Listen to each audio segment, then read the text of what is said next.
মা হচ্ছে পৃথিবীর শ্রেষ্ঠ সম্পদ। ইমাম গাজালি রহমাহুল্লাহ বলেন, বান্দা যখন মা বাবার সাথে ভালো ব্যবহার করে, সুন্দর আচরণ করে, তার জন্য দুইটা দরজা খুলে যায় জান্নাতের দিকে। সকালবেলা যখন বান্দা মা বাবার সাথে ভালো ব্যবহার করে, সকালবেলা দুইটা দরজা তার জান্নাতের দিকে খুলে যায়। আবার যখন সন্ধ্যা সময় মা বাবার সাথে ভালো ব্যবহার করে, সৎ আচরণ করে, দুইটা দরজা তার জন্য জান্নাতের দিকে খুলে যায়। সুবহানাল্লাহ বলেন। এবার বলেন, সন্তান যদি মা বাবার সাথে খারাপ আচরণ করে, জাহান্নামের দিকে দুইটা দরজা খুলে যায়। সন্ধ্যাবেলায় যদি খারাপ ব্যবহার করে, আচরণ করে, সন্ধ্যায় দুইটা দরজা খুলে যায়। আবার যদি সকালবেলা মা বাবার সাথে খারাপ আচরণ করে, দুইটা দরওয়াজা জাহান্নামের দিকে আবার খুলে যায় এবং সে আস্তে আস্তে জাহান্নামের দিকে অগ্রগামী হতে থাকে। এক ব্যক্তি আয়েশা বলে, হযরতে আব্বাস রাদিয়াল্লাহু আনহুর কাছে, হে আব্বাস, আপনি আমাকে বলুন, আমি একটা বড় পাপ করে ফেলেছি, আমি জিনায় লিপ্ত হয়ে গিয়েছি, এর থেকে বাঁচার কি কোনো উপায় আছে নাকি? আব্দুল্লাহ ইবনে আব্বাস রাদিয়াল্লাহু আনহু বর্ণনা করছেন যে আব্বাস রাদিয়াল্লাহু আনহু বলেন, তোমার কি মা বেঁচে আছে নাকি? লোকটি বলে, না, মা বেঁচে নাই। পরে যখন আব্বাস রাদিয়াল্লাহু আনহুকে জিজ্ঞাসা করা হলো, আপনি কেন তাকে জিজ্ঞাসা করলেন তার মা বেঁচে আছে কেন, আছে কিনা? আব্বাস রাদিয়াল্লাহু আনহু বলেন, কারণ মা যদি বেঁচে থাকতো, মায়ের সেবা করলে তার এই গুনাহ একটা সময় মাফ হয়ে যেত। কারণ রাসূল বলছেন, তোমার মা হয়তো তোমার জন্য জান্নাত, আর না হয় তোমার জন্য, তোমার মা তোমার জন্য জাহান্নাম। মা এবং বাবা হয়তো আমার আপনার জন্য জান্নাত হবে, আর না হয় জাহান্নাম হবে। মা বাবা যদি খুশি হয়ে যায়, মা খুশি, জান্নাতের একটা দরজা খোলা, বাবা খুশি, জান্নাতের আরেকটা দরজা খোলা। এজন্য মা বাবা হচ্ছে পৃথিবীর শ্রেষ্ঠ সম্পদ। এই পৃথিবীর শ্রেষ্ঠ সম্পদ কি? মা এবং বাবা। একটা দৃষ্টান্ত বলি। একটা দৃষ্টান্ত হচ্ছে রাসূল করিম সাল্লাল্লাহু আলাইহি ওয়াসাল্লামের একজন প্রিয় সাহাবী থেকে। আর একটা দৃষ্টান্ত হচ্ছে বনি ইসরাইলের একটি ঘটনা থেকে। আমি পর্যায়ক্রমে বলার চেষ্টা করব, আল্লাহ যদি তৌফিক দান করেন। বনি ইসরাইলের একজন লোক ছিল, ওরা তিনজন বন্ধু ছিল। তিনজন কি ছিল? বন্ধু ছিল। এই তিন বন্ধু রাস্তা দিয়ে হেঁটে যায়। তিন বন্ধু রাস্তা দিয়ে হেঁটে যায়, হাঁটতে হাঁটতে হঠাৎ করে পাহাড়ের কাছে চলে গেলেন। সামনে গভীর অরণ্য, সামনে গভীর অরণ্য। এমন সময় হঠাৎ করে আকাশ থেকে বৃষ্টি শুরু হয়ে গিয়েছে, ঝড় বৃষ্টি। সামনে কিছু দেখা যায় না। চিন্তা করলেন, এই অরণ্যের ভিতরে সুন্দর একটি পাহাড়ের গুহা আছে, এই গুহার ভেতরে আমরা তিন বন্ধু চলো আশ্রয় নেই, বাঁচার তো আর কোনো উপায় দেখতেছি না। তিন বন্ধু যখন পাহাড়ের গুহার ভিতরে আশ্রয় নিলেন, ঝড়ের গতিটা আরো জোরে বেড়ে গেল। এবার একজন আরেকজনকে বলে, এখন কি উপায়? এই কথা বলতে বলতে হঠাৎ করে পাহাড়ের গুহার যে মুখটা, এই মুখের মধ্যে বড় একটি পাথর এসে এই মুখটা আটকে দিয়েছে। এই মুখটা যখন আটকে দিয়েছে, তিন বন্ধু বলে, আজকে বুঝি জীবনের শেষ দিন, আজকেই বুঝি জীবনের শেষ দিন। এই পাহাড় গুহার ভেতরে যদি মরে যায়, না জানবে আমার মা, না জানবে আমার বাবা, না জানবে আমার প্রতিবেশী। আজকে বুঝি আমার জিন্দেগির শেষ দিন, আজকে বুঝি দুনিয়া থেকে চিরতরে বিদায় হয়ে যাব। এবার একজন আরেকজনকে বলে, ভাইরা রে,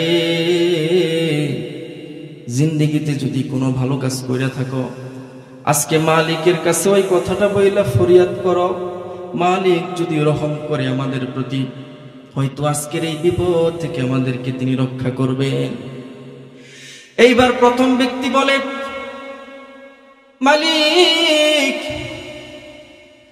আমি একাকিত্ব ছিলাম, আমার সুযোগ ছিল, আমার প্রতি একজন নারী এসে খারাপ কাজের দিকে আমাকে ডাকলো।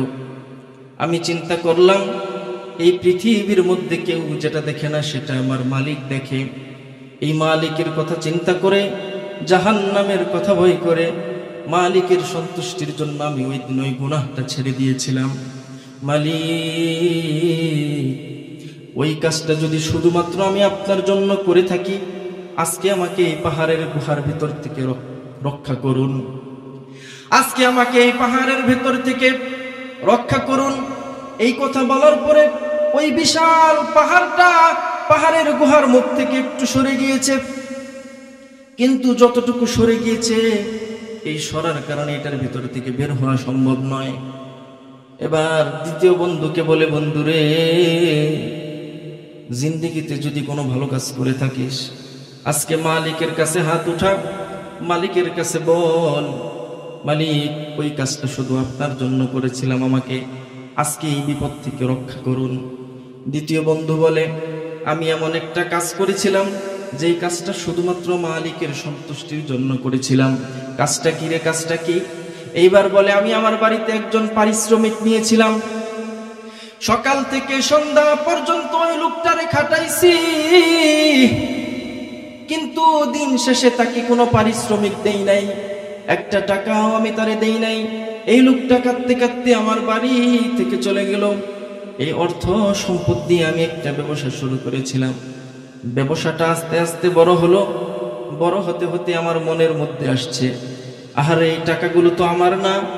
এজন্য সম্পূর্ণ ব্যবসায়িক টাকাগুলো ওই শ্রমিকটাকে ডেকে আমি সম্পূর্ণ অর্থ সম্পদ দিয়ে দিয়েছি, শুধুমাত্র মালিকের ভয়ে।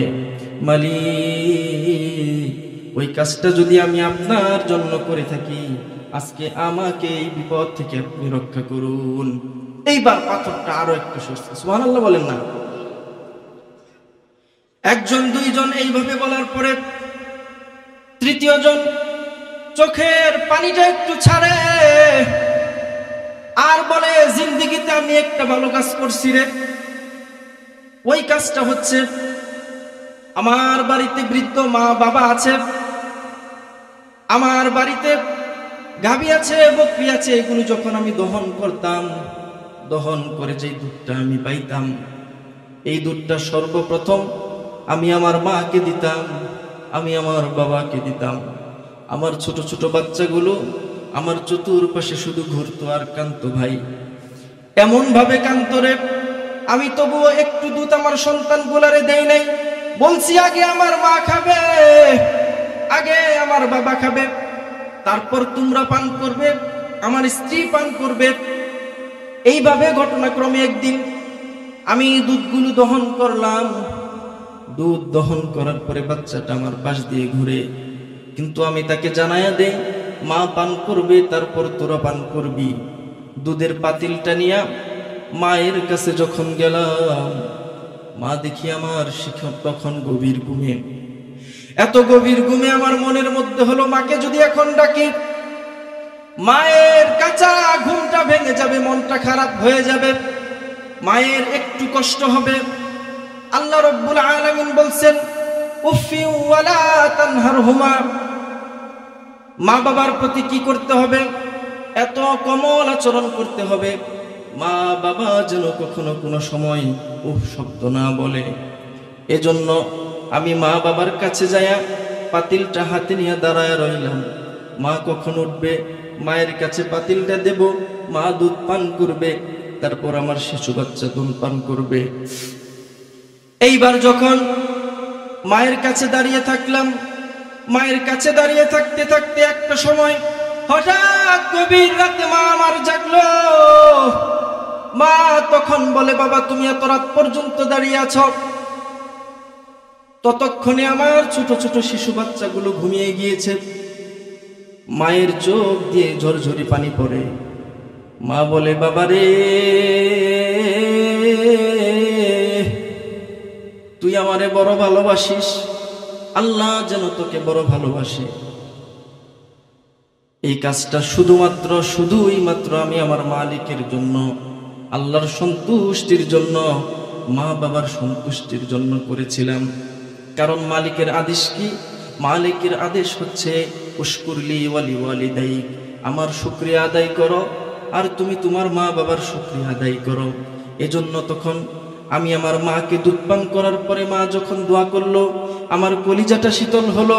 আজকে আমি মালিক তোমার কাছে বলি, মালিক ওই কাজটা যদি শুধুই মাত্র তোমার জন্য করে থাকি, আজকের এই কঠিন মুসিবতের সময় আমাদেরকে তুমি রক্ষা করো। বলতে দেরি, পাথর সরতে দেরি নাই। সুবহানাল্লাহ বললেন না? 3 যুবক সেখান থেকে মুক্ত হয়ে গেল।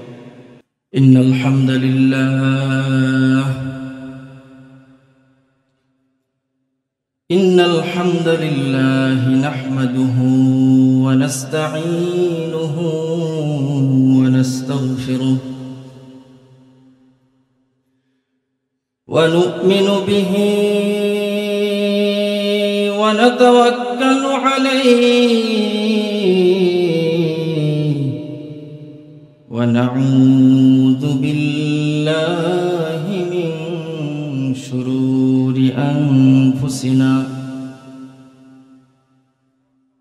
ওয়া মিন সাইয়্যাতি আ'মালিনা মান ইয়াহদিহিল্লাহু ফালা মুদিল্লা লাহু ওয়া মান يضلله فلا هادي له أي فلن تجد له وليا مرشدا ونشهد أن سيدنا وسندنا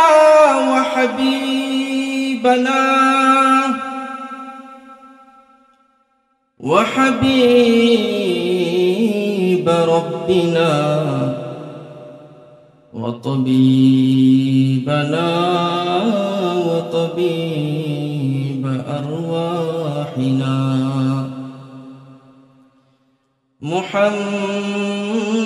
محمدا عبده ورسوله أرسله بالحق بشيرا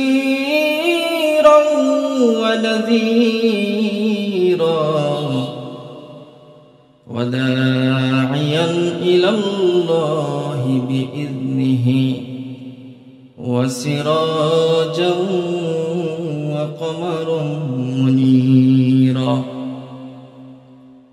أما بعد فأعوذ بالله من الشيطان الرجيم بسم الله الرحمن الرحيم وقضى ربك ألا تعبدوا إلا إياه وبالوالدين إحسانا إما يبلغن عندك الكبر أحدهما أو كلاهما فلا تقل لهما أف ولا تنهرهما وعن أبي هريرة رضي الله عنه قال جاء رجل إلى رسول الله صلى الله عليه وسلم شكله صلى الله عليه وسلم ثم قال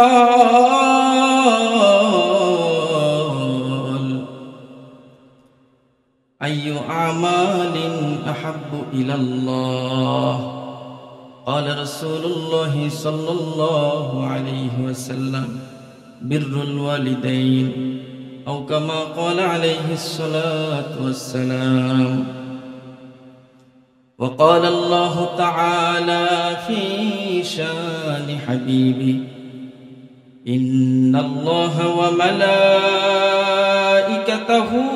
يصلون على النبي يا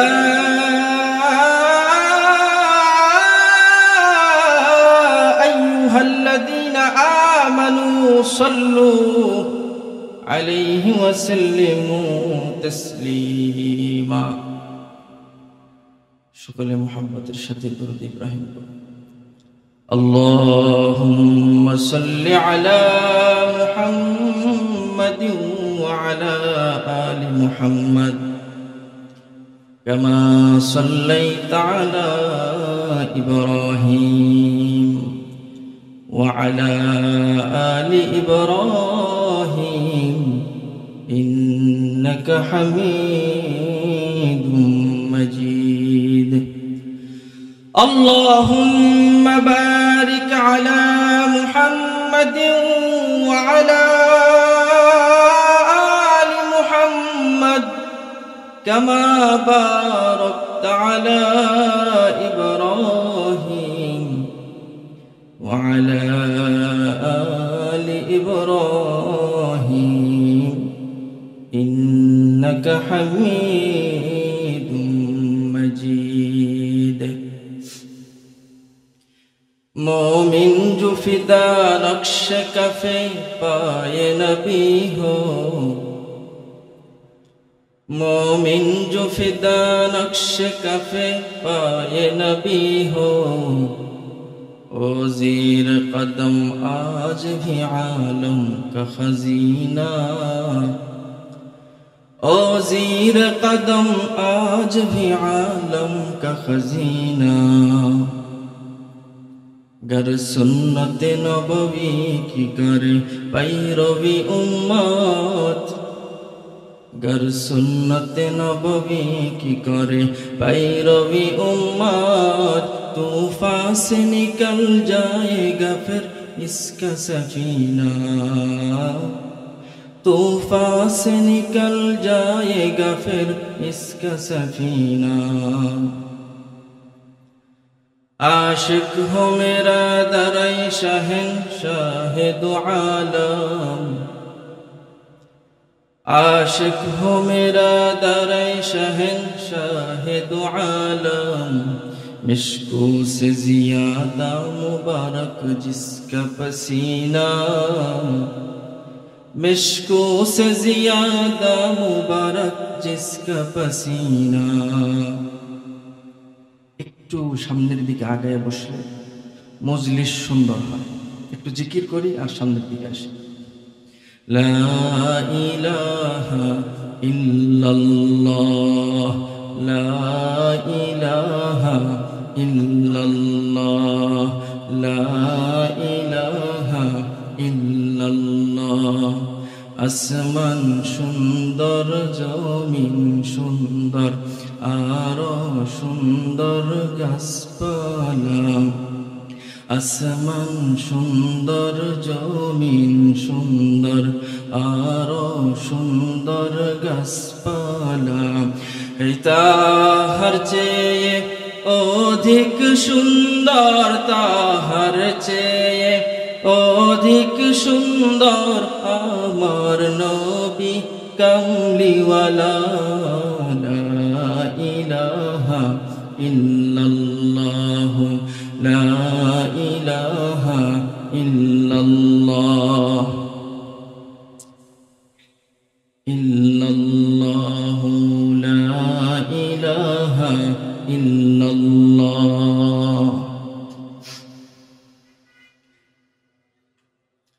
লা ইলাহা ইল্লাল্লাহ মুহাম্মাদুর রাসূলুল্লাহ সাল্লাল্লাহু আলাইহি ওয়াসাল্লাম রঘুনাথপুর পুরাতন মসজিদ সংলগ্ন গোরস্থানের উদ্যোগে আয়োজিত আজকের এই মাহফিলের সম্মানিত সভাপতি মুফতি শরীফুল ইসলাম দামাত বারাকাতুহুমুল আলিয়া এবং প্রধান অতিথি জনাব মোহাম্মদ মাইনুল ইসলাম সাহেব সদস্য জাতীয় নির্বাহী কমিটি এবং বিশেষ অতিথি অ্যাডভোকেট মোহাম্মদ আবুল কাশেম এবং আমন্ত্রিত ওয়াইজিন ইকরাম আমার আগে কথা বলেছেন বন্ধুবর মুফতি শরীফুল ইসলাম এবং হাফেজ হযরত মোহাম্মদ সাইফুল ইসলাম সাহেব এবং উপস্থিত উলামায়ে আযম আমার সামনে, আমার পিতৃতুল্য চাচারা এবং ভাই, ছোট ছোট শিশু, সকলের প্রতি আমার আন্তরিক সালাম। আসসালামু আলাইকুম ওয়া রাহমাতুল্লাহি ওয়া বারাকাতুহু। আজকের এই মাহফিলে আসতে পেরে আমরা খুশি না বেজার?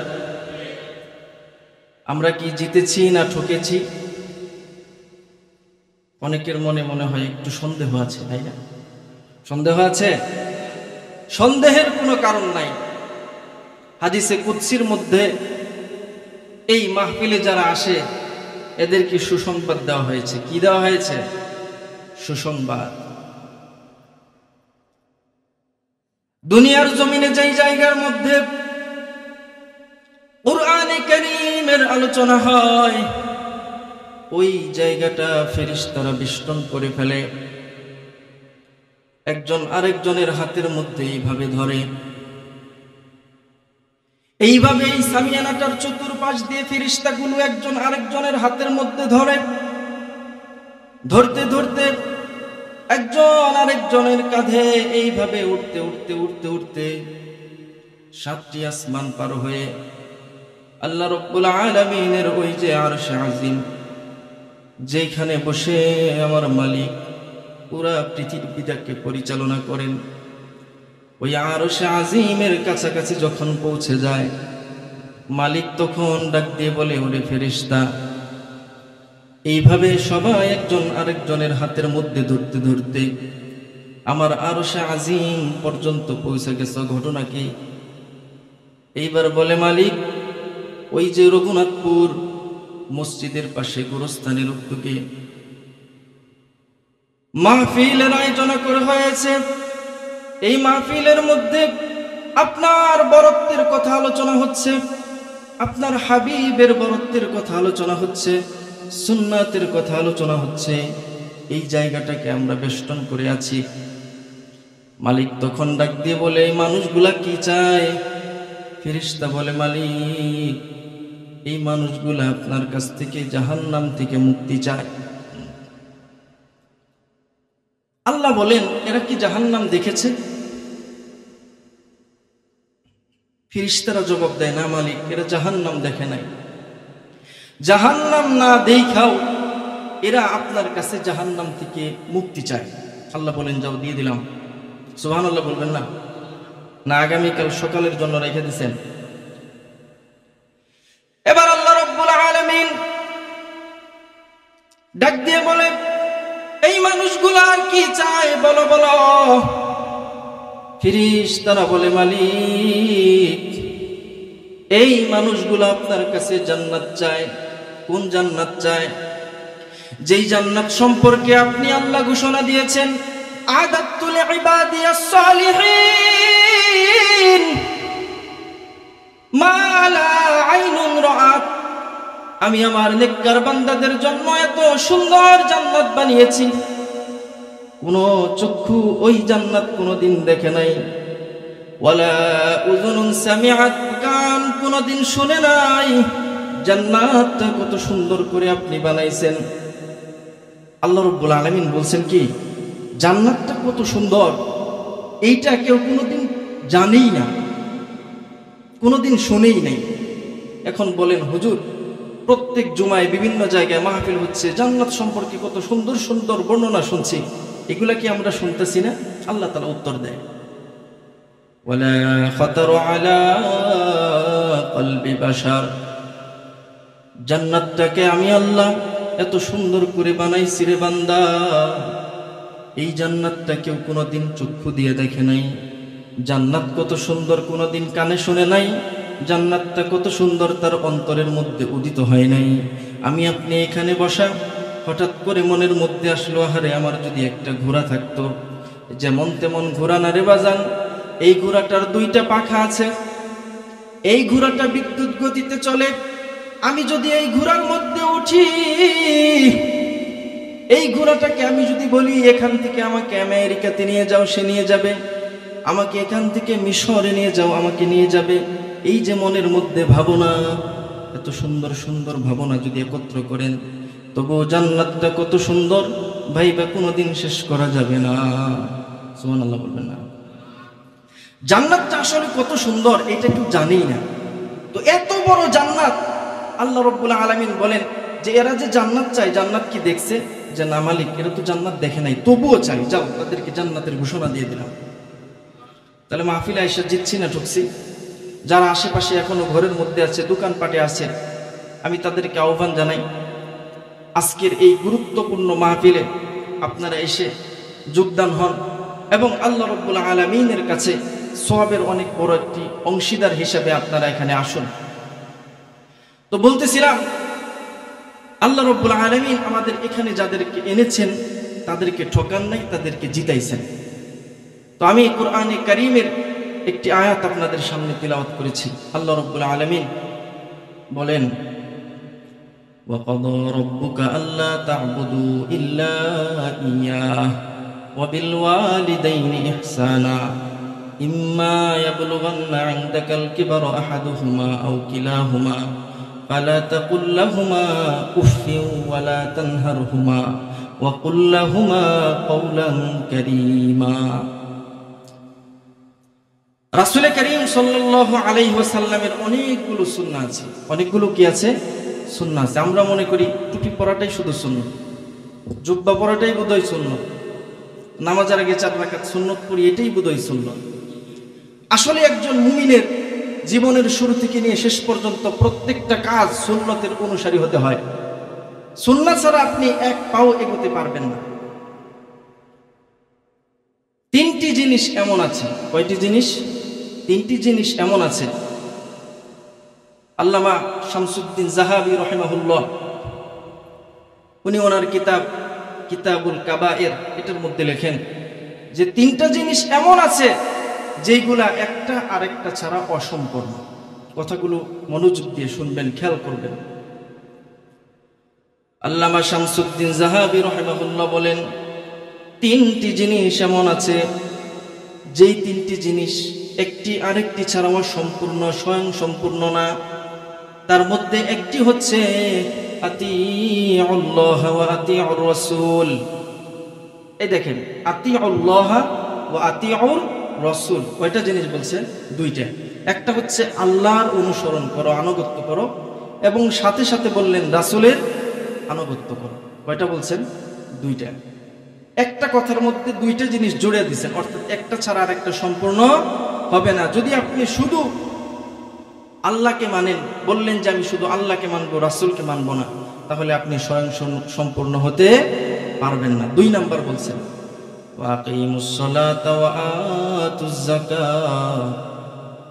কেউ যদি শুধু সালাত আদায় করে, যাকাত দেয় না, একটা টাকাও দান করে না, ও স্বয়ং সম্পূর্ণ না। ও কিনা স্বয়ং সম্পূর্ণ না। 3 নম্বরে বলেন উশকুর লি ওয়া আবিক আই ওয়ালিদি, যে আমার শুকরিয়া আদায় করো এবং তুমি তোমার মা বাবার শুকরিয়া আদায় করো। এই 3টা জিনিস। তো দেখেন, যদি শুধু আল্লাহর শুকরিয়া আদায় করেন, মা বাবার শুকরিয়া না আদায় করেন, তাহলে আপনিও স্বয়ং সম্পূর্ণ হতে পারবেন না। তো আমি যে কথা বলতেছি, আল্লাহ সুবহানাহু ওয়া তাআলা হযরতে আদম আলাইহিস সালাতু ওয়াস সালাম থেকে নিয়ে আজ পর্যন্ত যতগুলা মানুষ পাঠাইছেন, সরাসরি কি আসমান থেকে পাঠাইছেন? একজনের মাধ্যমে পাঠাইছেন না? এই যে একজনের মাধ্যমে পাঠাইলেন, এদেরকে শ্রদ্ধা করতে শিখাইছেন, এদের সাথে সৎ ব্যবহার করতে শিখাইছেন, এদেরকে ভালো কথা বলতে শিখাইছেন। আল্লাহু আকবার। কথা তো শুধু বলা যায়, কিন্তু আল্লাহ রাব্বুল আলামিন সতর্ক করে দিয়েছেন। কি বলছেন জানেন? আল্লাহ তাআলা বললেন ওয়ালা তাকুল লাহুমা উফ। তুমি তোমার মা বাবার সাথে এমন ভাবে কথা বলো যেন তোমার কথায় কষ্ট পায় কোনো সমসে উফ না বলে। আল্লামা শামসুদ্দিন জাহাবী রাহিমাহুল্লাহ বলেন, যদি উফ থেকে ছোট কোনো শব্দ পৃথিবীর বুকে থাকতো, আল্লাহ তাআলা ওইটাই উল্লেখ করে দিতেন যে এরকম কষ্ট পায় যেন এরকম শব্দ মা বাবা না বলে। তো মা বাবার কথা মানা, তাদেরকে শ্রদ্ধা করা, সম্মান করা সুন্নাহর বাইরে না ভেতরে? ভেতরে। সুন্নাহর ভেতরে। আজকে সমাজে শান্তি নাই, ছেলে কথা শোনে না। আমাদের কাছে অভিযোগ আসে, হুজুর ছেলে কথা শোনে না, ছেলের ঘরে সন্তান হয়েছে তারাও কথা শোনে না, শ্রদ্ধা করে না, সম্মান করে না। কেন? সুন্নাহ না থাকার কারণে। বিবাহ শাদীর মধ্যে গান বাজনা বাজায়া দোয়াটা পড়তেও ভুলে যায়। এজন্য সমাজে এত উশৃঙ্খলতা, এত নেশার আখড়া বেড়ে গিয়েছে। তো আমি বলতেছিলাম, আল্লাহ রাব্বুল আলামিন বললেন যে মা বাবার সাথে ভালো ব্যবহার করো, তারা যেন উফ শব্দ না বলে। এক লোক দৌড়ে আসছে, আয়েশা বলতেছে, হুজুর আমি আপনার কাছে জানতে চাই সবচেয়ে উত্তম ব্যবহারের হকদার কে? রাসূল করিম সাল্লাল্লাহু আলাইহি ওয়াসাল্লাম বলেন, সবচেয়ে উত্তম ব্যবহারের হকদার হচ্ছে তোমার মা, উম্মুক। সুম্মা ক্বালা সুম্মা মান, তারপর বলেন ইয়া রাসূলুল্লাহ, ইয়া হাবিবাল্লাহ, মায়ের পরে সবচেয়ে ভালো কথার ভালো ব্যবহারের হকদার কে? রাসূল দ্বিতীয়বার বললেন সুম্মা ক্বালা সুম্মা উম্মুক। তৃতীয়বার এই লোকটা আবার জিজ্ঞেস করে, হুজুর এই পৃথিবীর মধ্যে সবচেয়ে উত্তম কথা, উত্তম আচরণের অধিকারী কে? রাসূল তখন বললেন সুম্মা আবুক, তারপর হচ্ছে তোমার বাবা। মায়ের সাথে সব সময় ভালো ব্যবহার করবা। মা হচ্ছে পৃথিবীর শ্রেষ্ঠ সম্পদ। ইমাম গাজালি রাহমাহুল্লাহ বলেন, বান্দা যখন মা বাবার সাথে ভালো ব্যবহার করে, সুন্দর আচরণ করে, তার জন্য দুইটা দরজা খুলে যায় জান্নাতের দিকে। সকালবেলা যখন বান্দা মা বাবার সাথে ভালো ব্যবহার করে, সকালবেলা দুইটা দরজা তার জান্নাতের দিকে খুলে যায়। আবার যখন সন্ধ্যা সময় মা বাবার সাথে ভালো ব্যবহার করে, সৎ আচরণ করে, দুইটা দরজা তার জন্য জান্নাতের দিকে খুলে যায়। সুবহানাল্লাহ বলেন। এবার বলেন, সন্তান যদি মা বাবার সাথে খারাপ আচরণ করে, জাহান্নামের দিকে দুইটা দরজা খুলে যায়। সন্ধ্যাবেলায় যদি খারাপ ব্যবহার করে, আচরণ করে, সন্ধ্যায় দুইটা দরজা খুলে যায়। আবার যদি সকালবেলা মা বাবার সাথে খারাপ আচরণ করে, দুইটা দরওয়াজা জাহান্নামের দিকে আবার খুলে যায় এবং সে আস্তে আস্তে জাহান্নামের দিকে অগ্রগামী হতে থাকে। এক ব্যক্তি আয়েশা বলে, হযরতে আব্বাস রাদিয়াল্লাহু আনহুর কাছে, হে আব্বাস, আপনি আমাকে বলুন, আমি একটা বড় পাপ করে ফেলেছি, আমি জিনায় লিপ্ত হয়ে গিয়েছি, এর থেকে বাঁচার কি কোনো উপায় আছে নাকি? আব্দুল্লাহ ইবনে আব্বাস রাদিয়াল্লাহু আনহু বর্ণনা করছেন যে আব্বাস রাদিয়াল্লাহু আনহু বলেন, তোমার কি মা বেঁচে আছে নাকি? লোকটি বলে, না, মা বেঁচে নাই। পরে যখন আব্বাস রাদিয়াল্লাহু আনহুকে জিজ্ঞাসা করা হলো, আপনি কেন তাকে জিজ্ঞাসা করলেন তার মা বেঁচে আছে কেন, আছে কিনা? আব্বাস রাদিয়াল্লাহু আনহু বলেন, কারণ মা যদি বেঁচে থাকতো, মায়ের সেবা করলে তার এই গুনাহ একটা সময় মাফ হয়ে যেত। কারণ রাসূল বলছেন, তোমার মা হয়তো তোমার জন্য জান্নাত, আর না হয় তোমার জন্য, তোমার মা তোমার জন্য জাহান্নাম। মা এবং বাবা হয়তো আমার আপনার জন্য জান্নাত হবে, আর না হয় জাহান্নাম হবে। মা বাবা যদি খুশি হয়ে যায়, মা খুশি, জান্নাতের একটা দরজা খোলা, বাবা খুশি, জান্নাতের আরেকটা দরজা খোলা। এজন্য মা বাবা হচ্ছে পৃথিবীর শ্রেষ্ঠ সম্পদ। এই পৃথিবীর শ্রেষ্ঠ সম্পদ কি? মা এবং বাবা। একটা দৃষ্টান্ত বলি। একটা দৃষ্টান্ত হচ্ছে রাসূল করিম সাল্লাল্লাহু আলাইহি ওয়াসাল্লামের একজন প্রিয় সাহাবী থেকে। আর একটা দৃষ্টান্ত হচ্ছে বনি ইসরাইলের একটি ঘটনা থেকে। আমি পর্যায়ক্রমে বলার চেষ্টা করব, আল্লাহ যদি তৌফিক দান করেন। বনি ইসরাইলের একজন লোক ছিল, ওরা তিনজন বন্ধু ছিল। তিনজন কি ছিল? বন্ধু ছিল। এই তিন বন্ধু রাস্তা দিয়ে হেঁটে যায়। তিন বন্ধু রাস্তা দিয়ে হেঁটে যায়, হাঁটতে হাঁটতে হঠাৎ করে পাহাড়ের কাছে চলে গেলেন। সামনে গভীর অরণ্য, সামনে গভীর অরণ্য। এমন সময় হঠাৎ করে আকাশ থেকে বৃষ্টি শুরু হয়ে গিয়েছে, ঝড় বৃষ্টি। সামনে কিছু দেখা যায় না। চিন্তা করলেন, এই অরণ্যের ভিতরে সুন্দর একটি পাহাড়ের গুহা আছে। এই গুহার ভেতরে আমরা তিন বন্ধু চলো আশ্রয় নেই, বাঁচার তো আর কোনো উপায় দেখতেছি না। তিন বন্ধু যখন পাহাড়ের গুহার ভিতরে আশ্রয় নিলেন, ঝড়ের গতিটা আরো জোরে বেড়ে গেল। এবার একজন আরেকজনকে বলে, এখন কি উপায়? এই কথা বলতে বলতে হঠাৎ করে পাহাড়ের গুহার যে মুখটা, এই মুখের মধ্যে বড় একটি পাথর এসে এই মুখটা আটকে দিয়েছে। এই মুখটা যখন আটকে দিয়েছে, তিন বন্ধু বলে, আজকে বুঝি জীবনের শেষ দিন, আজকেই বুঝি জীবনের শেষ দিন। এই পাহাড় গুহার ভেতরে যদি মরে যায়, না জানবে আমার মা, না জানবে আমার বাবা, না জানবে আমার প্রতিবেশী। আজকে বুঝি আমার জিন্দেগির শেষ দিন, আজকে বুঝি দুনিয়া থেকে চিরতরে বিদায় হয়ে যাব। এবার একজন আরেকজনকে বলে, ভাইরা রে, জিন্দেগিতে যদি কোনো ভালো কাজ করে থাকো, আজকে মালিকের কাছে ওই কথাটা বইলা ফরিয়াদ করো। মালিক যদি রহম করে আমাদের প্রতি, হয়তো আজকের এই বিপদ থেকে আমাদেরকে তিনি রক্ষা করবেন। এইবার প্রথম ব্যক্তি বলে, মালিক, আমি একাকিত্ব ছিলাম, আমার সুযোগ ছিল, আমার প্রতি একজন নারী এসে খারাপ কাজের দিকে আমাকে ডাকলো। আমি চিন্তা করলাম, এই পৃথিবীর মধ্যে কেউ যেটা দেখে না সেটা আমার মালিক দেখে। এই মালিকের কথা চিন্তা করে, জাহান্নামের কথা ভয় করে, মালিকের সন্তুষ্টির জন্য আমি ওই দিন ওই গুনাহটা ছেড়ে দিয়েছিলাম। মালিক, ওই কাজটা যদি শুধুমাত্র আমি আপনার জন্য করে থাকি, আজকে আমাকে এই পাহাড়ের গুহার ভিতর থেকে রক্ষা করুন, আজকে আমাকে এই পাহাড়ের ভেতর থেকে রক্ষা করুন। এই কথা বলার পরে ওই বিশাল পাহাড়টা পাহাড়ের গুহার মুখ থেকে একটু সরে গিয়েছে, কিন্তু যতটুকু সরে গিয়েছে, এই সরার কারণে এটার ভিতর থেকে বের হওয়া সম্ভব নয়। এবার দ্বিতীয় বন্ধুকে বলে, বন্ধুরে, জিন্দেগিতে যদি কোনো ভালো কাজ করে থাকিস, আজকে মালিকের কাছে হাত উঠা, মালিকের কাছে বল, মালিক, ওই কাজটা শুধু আপনার জন্য করেছিলাম, আমাকে আজকে এই বিপদ থেকে রক্ষা করুন। দ্বিতীয় বন্ধু বলে, আমি এমন একটা কাজ করেছিলাম, যেই কাজটা শুধুমাত্র মালিকের সন্তুষ্টির জন্য করেছিলাম। কাজটা কি রে? কাজটা কি? এইবার বলে, আমি আমার বাড়িতে একজন পারিশ্রমিক নিয়েছিলাম, সকাল থেকে সন্ধ্যা পর্যন্ত ওই লোকটারে খাটাইছি,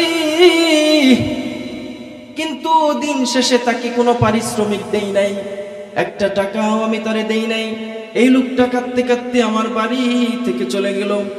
এই অর্থ সম্পদ দিয়ে আমি একটা ব্যবসা শুরু করেছিলাম। ব্যবসাটা আস্তে আস্তে বড় হলো, বড় হতে হতে আমার মনের মধ্যে আসছে, আহারে, এই টাকাগুলো তো আমার না।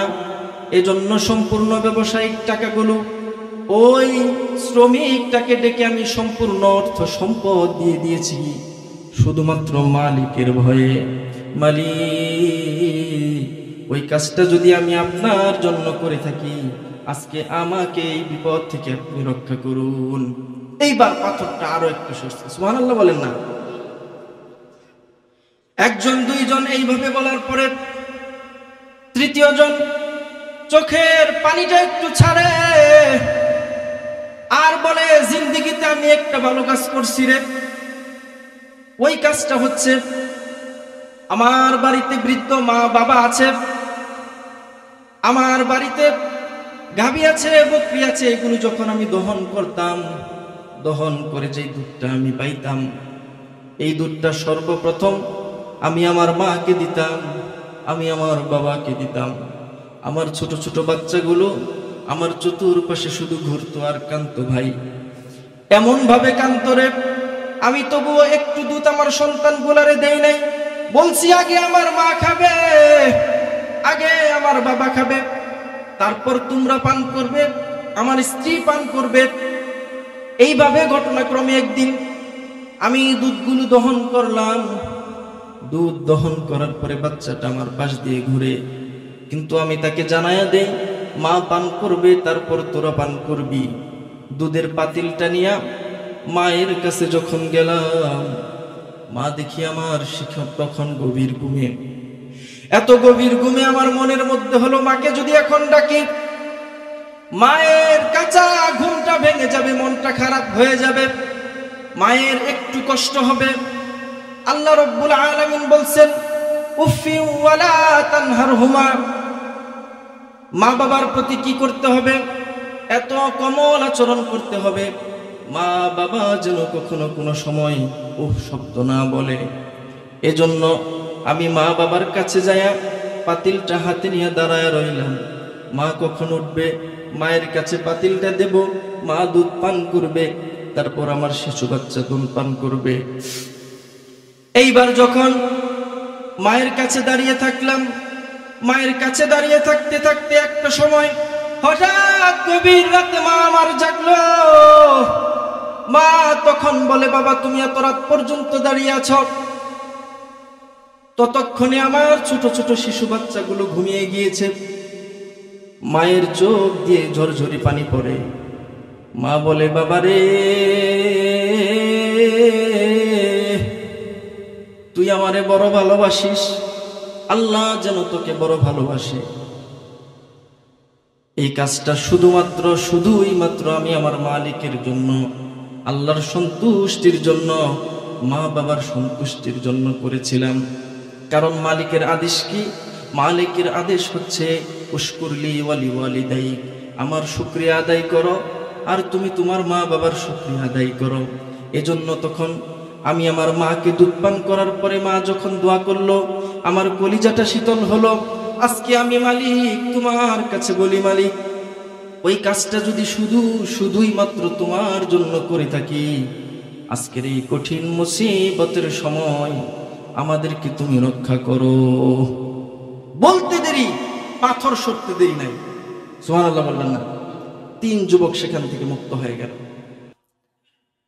এজন্য এই পৃথিবীর শ্রেষ্ঠ সম্পদ কি? মা বাবা। আজকে থেকে ওয়াদা করব, মা বৃদ্ধ হয়ে গেছে, মা বাবা যখন বৃদ্ধ হয়ে যায় তাদের মধ্যে ছোট বাচ্চাদের স্বভাব চলে আসে। এজন্য তাদের প্রতি রাগ করা যাবে না, কখনোই রাগ করা যাবে না। তাদের প্রতি যদি আপনি রাগ করেন, তারা রাগান্বিত হলে আল্লাহ তাআলা রাগান্বিত হয়ে যান। রাসূল করিম সাল্লাল্লাহু আলাইহি ওয়াসাল্লাম বলেন, রগিমা আনফুহু সুম্মা রগিমা আনফুহু সুম্মা রগিমা আনফুহু। ওই ব্যক্তির নাকটা ধুলায় দূষিত হোক, ওই ব্যক্তির নাকটা ধুলায় দূষিত হোক, ওই ব্যক্তির নাকটা ধুলায় দূষিত হোক, যার মা এবং বাবা জীবিত আছে তবুও মা বাবার সেবা করে নিজের জিন্দেগির গুনাহ মাফ করাইতে পারে নাই, ওই ব্যক্তি ধ্বংস হোক, ওই ব্যক্তির নাকটা ধুলায় দূষিত হোক। এজন্য মা বাবা শ্রেষ্ঠ সম্পদ কিনা? মা বাবা শ্রেষ্ঠ সম্পদ, মাকে কষ্ট দেওয়া যাবে না। আল্লাহর রাসূল সাল্লাল্লাহু আলাইহি ওয়াসাল্লামের একজন প্রেমিক ছিল, এমনই প্রেমিক যিনি 2 চোখে রাসূলকে দেখে নাই, সাহাবী হওয়ার সৌভাগ্য তার অর্জন হয় নাই, কিন্তু রাসূল আগেই ঘোষণা করে দিয়েছেন যে ওই লোকটা হচ্ছে আমার অনেক প্রিয়। সাহাবীরা শুনে রাখো, কোনোদিন যদি তার সাথে দেখা হয় তার কাছে দোয়া করবা, তার দোয়া কবুল হবে। এই মানুষটার নাম হচ্ছে ওয়াইস আল কারনি। নাম কি? ওয়াইস আল কারনি, যাকে আমরা ওয়াসকুরুনি বলি। নাম কি? ওয়াইস আল কারনি। ইয়ামানের একটা দেশের নাম, একটা জায়গার নাম হচ্ছে কারনুন। এই কারনুন শহরে তার বসবাস। জিন্দেগিতে কোনোদিন নবীরে দেখে নাই, কিন্তু বাড়িতে বৃদ্ধা মা আছে, বাড়িতে বৃদ্ধা মা আছে, মায়ের সেবা করতে হয়। এই দিকে যেই ব্যক্তি রাসূলকে দেখবে ঈমানের সাথে এবং ঈমানের সাথে মৃত্যুবরণ করবে, সে সাহাবা হওয়ার মর্যাদা লাভ করবে। এমন তেমন সাধারণ মর্যাদার বাবা এই সারা পৃথিবীর যত মানুষ আছে, আব্দুল কাদের জিলানী বলেন, আশরাফ আলী থানভী রাহিমাহুল্লাহ বলেন, যুগ শ্রেষ্ঠ যত হক্কানি আলেম বলেন, বুজুর্গানে দিন বলেন, সব মানুষগুলার আমল যদি একটি পাল্লার মধ্যে দেন, একজন সাহাবীর পায়ের ধুলি যদি একটা পাল্লার মধ্যে দেন, তাহলে আল্লাহ রাব্বুল আলামিনের কাছে ওই সাহাবীর মর্যাদা সবচেয়ে বেশি। তাহলে সাহাবী হওয়ার মর্যাদা কম না বেশি? অনেক বেশি। আল্লাহু আকবার।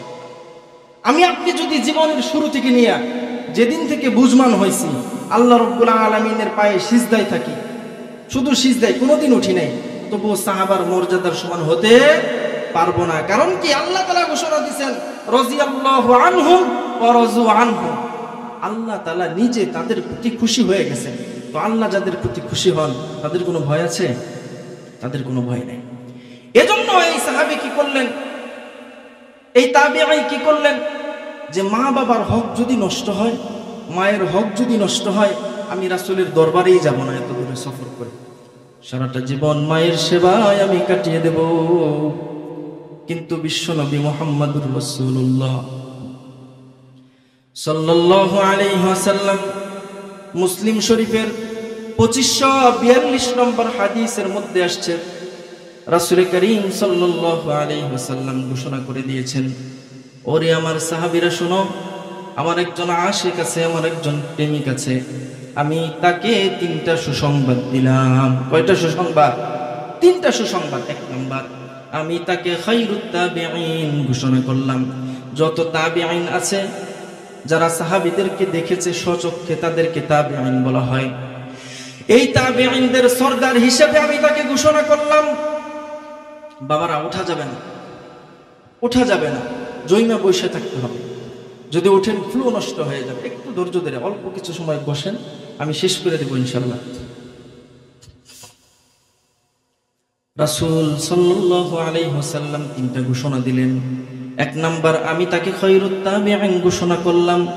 সাহাবীরা শুনো, এই ওয়াইস আল করনীকে যদি কোনোদিন দেখো, তার কাছে দোয়া করতে বইল, আল্লাহ রাব্বুল আলামিন তার দোয়াগুলো কবুল করে নেবেন। 2টা ঘোষণা।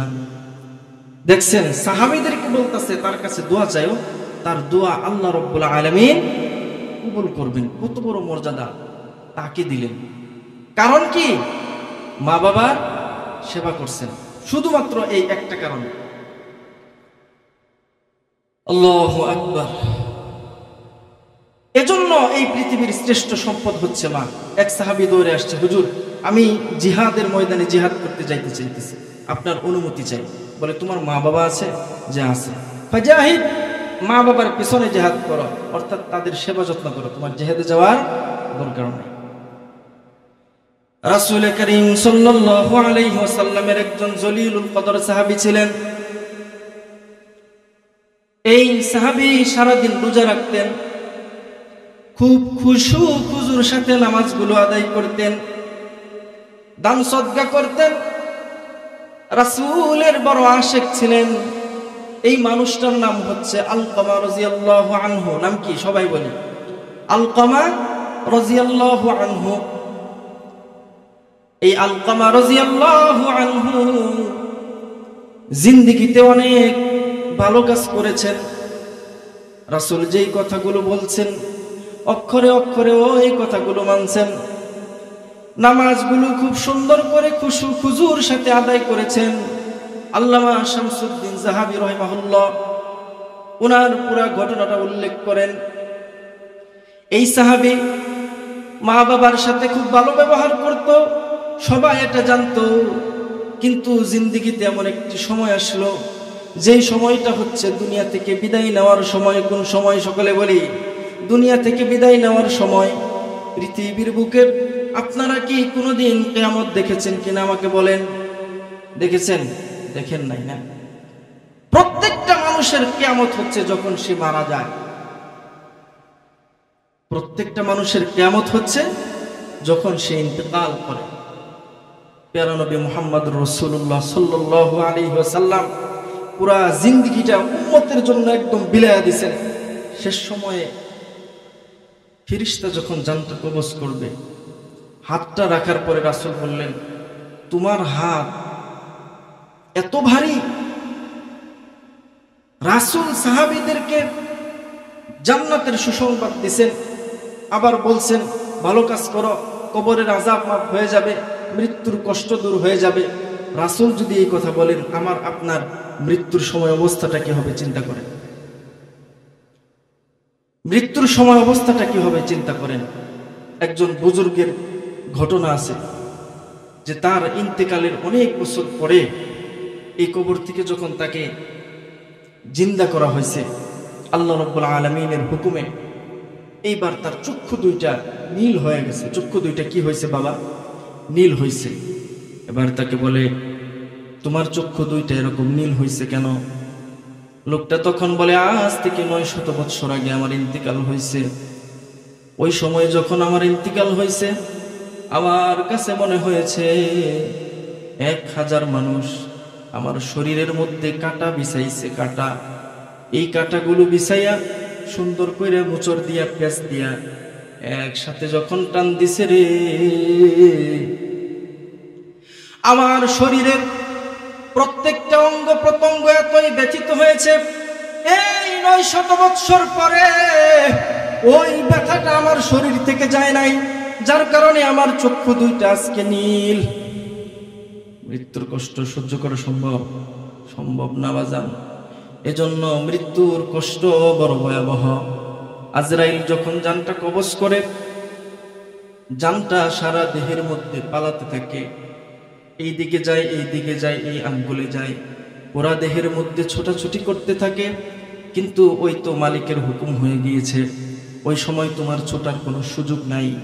আজরাইল জানটা খুব কঠিনভাবে কঠোরভাবে কবজ করে নিয়ে যায়। এজন্য আলকামা রাদিয়াল্লাহু আনহু যখন দুনিয়া থেকে বিদায় নেবেন, এমন সময় কয়েকজন এসে খবর দিয়েছে, হুজুর, আচ্ছা তো বলতেছিলাম যে আলকামা রাদিয়াল্লাহু আনহু জিন্দেগীর শেষ সময়ে এসে পৌঁছে গিয়েছেন, দুনিয়া থেকে বিদায় হয়ে যাবেন, কবরের যাত্রা শুরু। দুনিয়া থেকে বিদায় হয়ে যাবেন, কবরের সফরের শুরু। এমন সময় পেয়ারা নবীর কাছে এসে বলে, ইয়া রাসূলুল্লাহ, আলকামা দুনিয়া থেকে বিদায় হয়ে যাওয়ার সময় হয়ে গিয়েছে।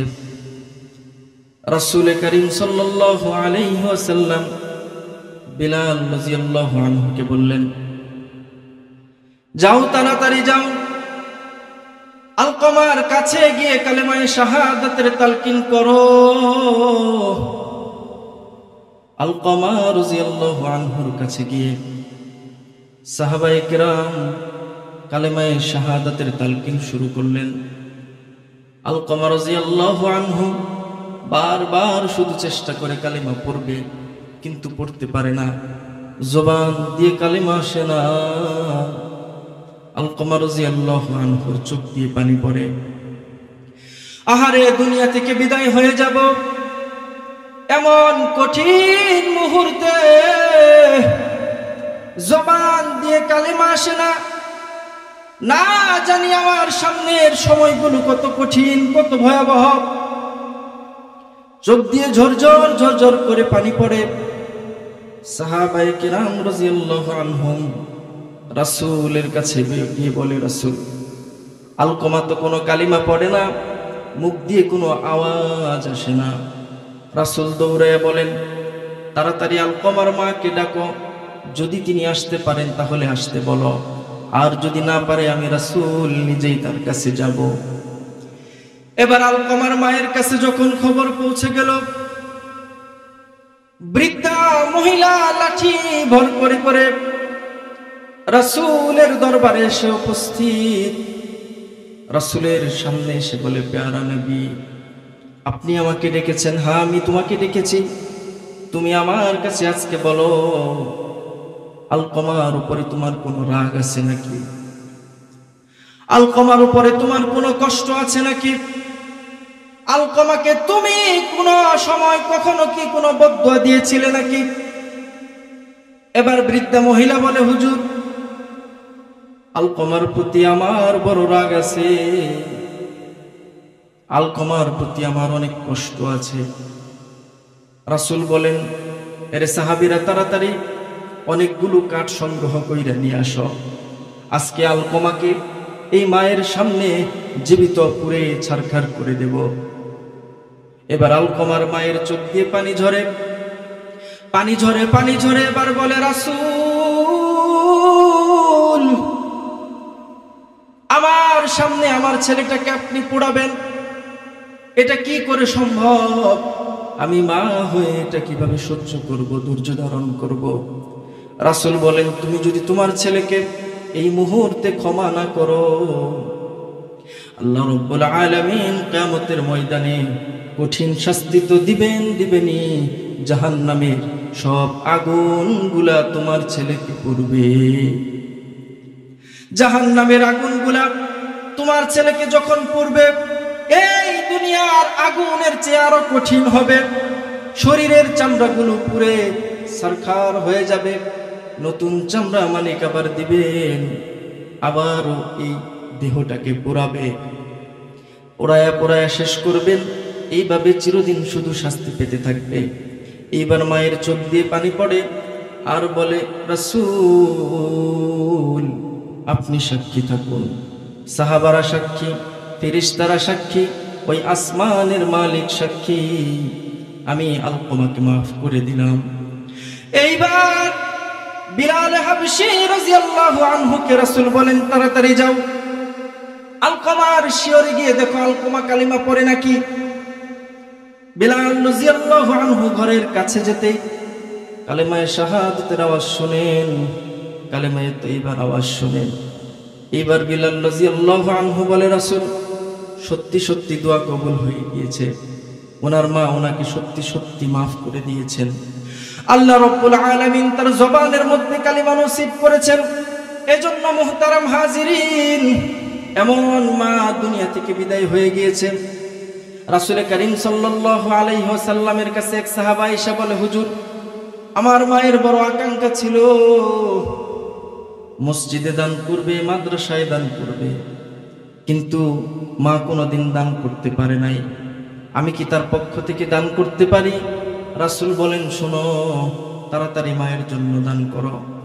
যেই মা তোমাকে দুনিয়ার আলো বাতাস দেখাইছে, যেই মাকে ভালোবাসলে, যে মায়ের কাছে ক্ষমা চাইলে মালিক অনেক বড় বড় গুনাহগুলো মাফ করে দেয়, সেই মায়ের জন্য তোমার জিন্দেগিটা যদি শেষ করে দাও, তবুও তার ঋণ কখনো পরিশোধ করতে পারবা না।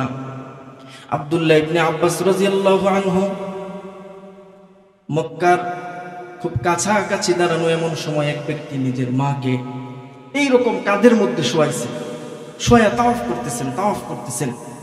তাওয়াফ করার পরে বলতেছেন, আমি আমার মায়ের ঋণ দেখছো কিভাবে শোধ করলাম। এবার আব্দুল্লাহ ইবনে আব্বাস বলেন, তুমি তোমার মায়ের ঋণের, তোমার মা যখন প্রসব বেদনায় কাতরাইছে, ওই সময়ের একটা সেকেন্ডের মূল্য দিতে পারো নাই, সম্ভব না, এটা অসম্ভব। এজন্য মায়ের জন্য কিছু করার দরকার আছে না নাই? এই যে মসজিদের পাশে গোরস্থান, এই গোরস্থানের উদ্যোগে আজকের এই মাহফিল, গোরস্থানের উদ্যোগে আজকের এই মাহফিল। এই গোরস্থান হচ্ছে জীবনের শেষ ঠিকানা, জীবনের শেষ ঠিকানা। মায়ের কবর, বাবার কবর, সকালবেলা সন্ধ্যাবেলা এখানে গরু আসে। এই গোরস্থানের উপরে একটা পশু সে মলত্যাগ করে, প্রস্রাব করে, কলিজার মধ্যে কি দুঃখ লাগে না? লাগে। তাহলে আমাদের ইচ্ছা নাই যে মা বাবার জন্য, যেই মা বাবা আমার জন্য পুরো জীবনটাই শেষ করে দিয়েছেন, এই মা বাবার একটু ভালোর জন্য এই গোরস্থানটাকে, যেখানে জীবনের শেষ ঠিকানা, জিন্দেগিতে কোনোদিন ভালো কাজ করতে পারি নাই, মা আমার প্রতি অসন্তুষ্ট ছিল, মা আমার প্রতি অনেক রাগ করছে, মায়ের সাথে কোনোদিন ভালোভাবে কথা বলি নাই, যখনই কথা বলছি ধমক দিয়ে কথা বলছি, যখনই কথা বলছি ধমক দিয়ে কথা বলছি।